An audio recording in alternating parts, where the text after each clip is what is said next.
जय सिया राम, हरिओम। हल्द्वानी में जो कुछ हो रहा है उस पर बात करने के लिए आ गए हैं। और थम्स अप में आपने देखा होगा कि हम इजरायली बाबा को साष्टांग प्रणाम कर रहे हैं। बहुत याद आ रहे हैं।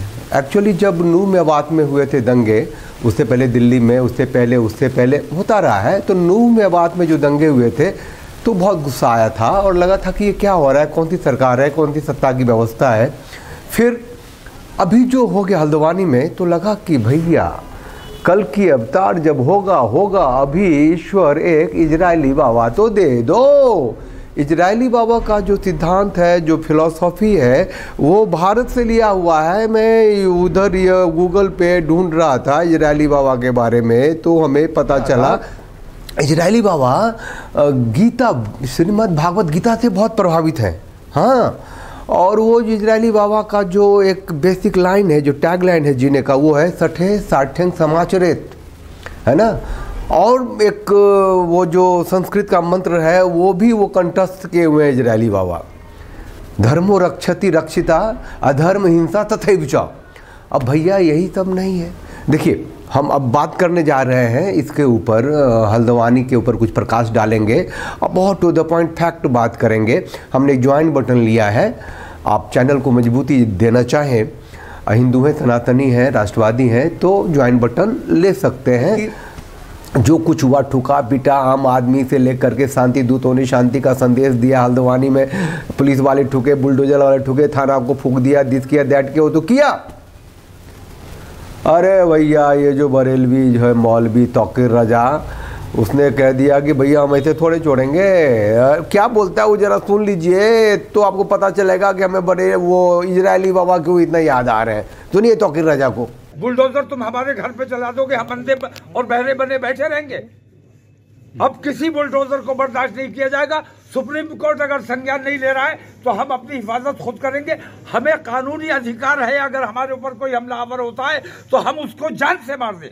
तो भैया इससे कौन बचाएगा आपको? कोई कानून है, सत्ता की व्यवस्था, ऐसी बातें तो कई बार सैकड़ों बार कर चुका है भैया। अब जेल भरने के लिए गया है, देख क्या होता है। ये लोग बहुत ही पिद्दी और पिद्दी का शोरा होते हैं। पिछवाड़े पे एक लगते ही है ना पुलिस का डंडा, सब ठीक हो जाता है। लेकिन वो डंडा कैसे लगेगा? ये गांधीयन समाजवाद वाले व्यवस्था में कहाँ से लगेगा? इजरायली बाबा चाहिए ना बाबू। बताइए, 1 करोड़ की भी आबादी वाला देश नहीं है, 90 लाख है, उसमें भी 25 लाख तो वहाँ के मुसलमान हैं, वहाँ है ना, 25% के करीब मुसलमान है।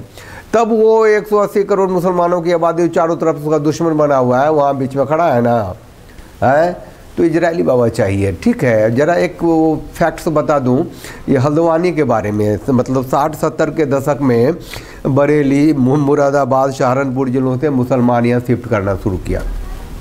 खूबसूरत सी जगह पहाड़ के गोद में, है ना, शिफ्ट करना शुरू किया। और फिर इसके साथ साथ शिफ्ट करना शुरू किया बांग्लादेशी, रोहिंग्या सब आना शुरू हो गया, है ना। अपीजमेंट की पॉलिटिक्स थी, राजनीति थी, सबको मिलता चला गया। जब यहाँ हल्द्वानी में रेलवे ट्रैक को सब भरने लग गया, ठीक है ना। अब हल्द्वानी का जो स्ट्रीट मार्केट है वो इन लोगों से पट गया। वहाँ पहाड़ी लोग थे, मतलब इनोसेंट माइंड, खूबसूरत लोग, खुशनुमा दिल रखने वाले।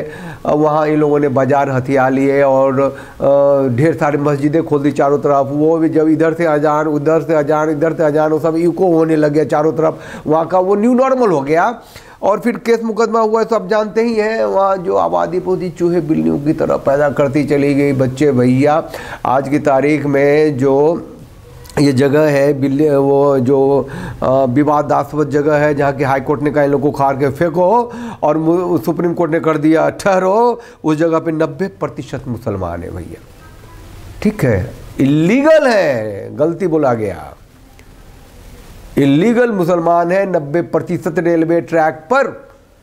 जी हाँ, उनको पासपोर्ट से लेकर के, राशन कार्ड से लेकर के, आधार कार्ड से लेकर के, वोटर कार्ड से लेकर सब कुछ बना हुआ है पॉलिसी के तहत, अपीजमेंट के तहत, ठीक है। उनसे इतना आसान नहीं है क्या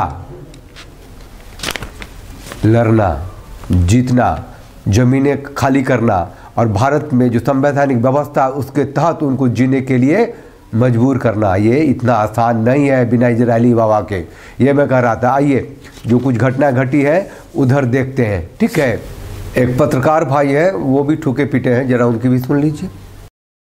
पुलिसकर्मियों पत्रकारों को टारगेट बनाया है और ऐसा टारगेट बनाया है कि पुलिसकर्मियों की गंभीर घायल हुए हैं और पत्रकारों की गाड़ी भी जलाई जाएंगी और पत्रकार भी घायल हुए हैं। सब का इलाज चल रहा था और लगातार अभी तक मतलब पूरी प्लानिंग से ये घटना घटी गई है और इसके सारे जिम्मेदार बनबलपुरा निवासी हैं जिन्होंने जो पथराव किया है और जो पेट्रोल पंप फेंके हैं। नैनीताल के कलेक्टर है वंदना सिंह। इजरायली बाबा का आशीर्वाद इनको भी मिलना बहुत जरूरी है, तो बहुत अच्छा बोल रही है, सुनिए। का जो नुकसान हुआ है, परिसंपत्तियों के नुकसान में मुख्य रूप से जो थाना है वो कम्प्लीटली डैमेज हुआ है।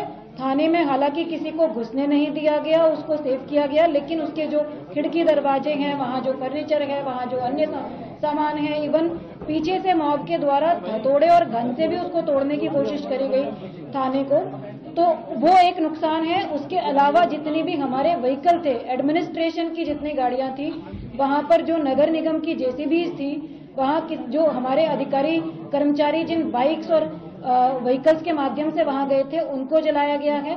कुछ सार्वजनिक बसें वगैरह भी जलाई गई हैं। मीडिया कर्मियों की बाइक भी वहाँ पर जली हैं। मीडिया कर्मियों को वहाँ चोट भी लगी है और मेरी पूरी सहानुभूति इनके साथ, सबके साथ है। और जिन लोगों ने भी ये घटनाएं कारित करी हैं सबकी पहचान सुनिश्चित करी जाएगी और जितना स्ट्रिक्ट एक्शन हो सकता है लिया जाएगा। ये जो फोटो देख रहे हैं ये वर्दी वालों का है, ड्यूटी पे थे।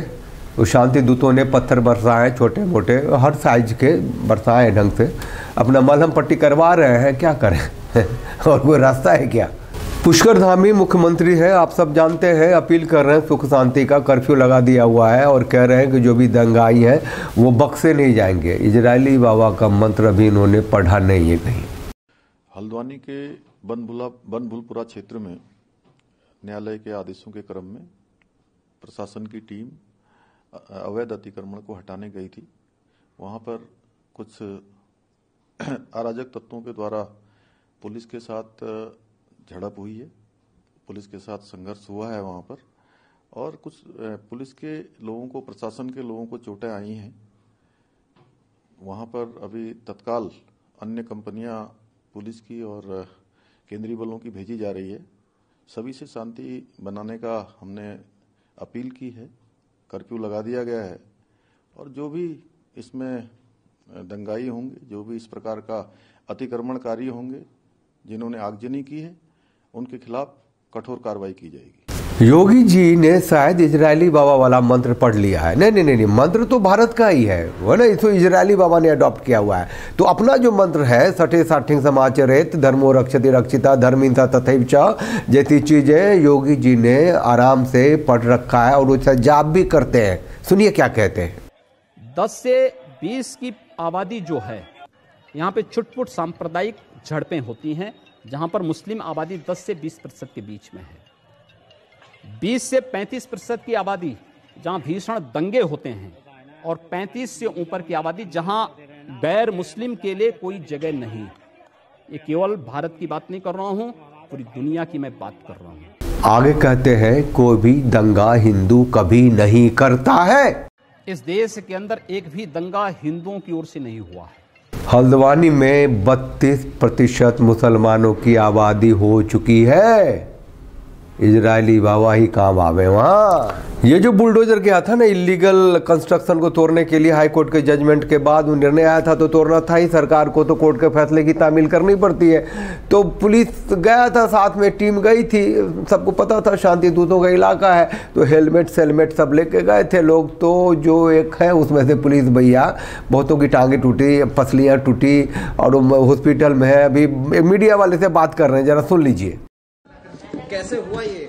हम वहाँ तोड़ने के लिए जैसे पहुंचे तो चारों तरफ से वहाँ रास्ते में भी जा रहे थे हम, जब स्टार्टिंग में तो वहीं से पत्थर मारने स्टार्ट कर देते।